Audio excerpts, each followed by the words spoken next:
দক্ষিণ পশ্চিম চীনের ইউনান প্রদেশের মালিপো কাউন্টি পরিদর্শন করেছেন ফিজির প্রধানমন্ত্রী মিস্টার সিটি ভ্যানিরাবুকা। মঙ্গলবার চীনের গ্রামীণ পুনরুজ্জীবন সম্পর্কে জানতে এই সীমান্ত কাউন্টি পরিদর্শন করেন তিনি।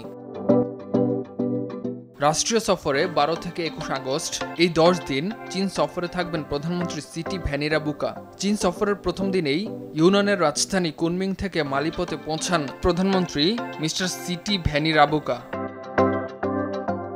মালিপো চীন ভিয়েতনাম সীমান্তে অবস্থিত একটি কাউন্টি।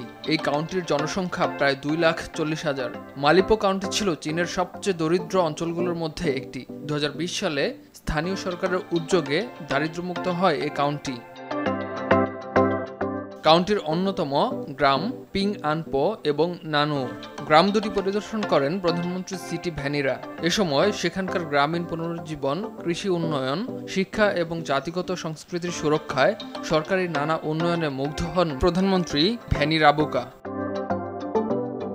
গেল নভেম্বরে সান ফ্রান্সিসকোতে অনুষ্ঠিত এক বৈঠকে চীনের প্রেসিডেন্ট শি জিনপিং ফিজির সঙ্গে অবকাঠামো, কৃষি, মৎস্য ও পরিবেশ বান্ধব জ্বালানির ক্ষেত্রে সহযোগিতা বাড়াতে চীনের আগ্রহের কথা ব্যক্ত করেন। ইমতিয়াজ আহমেদ, RTV।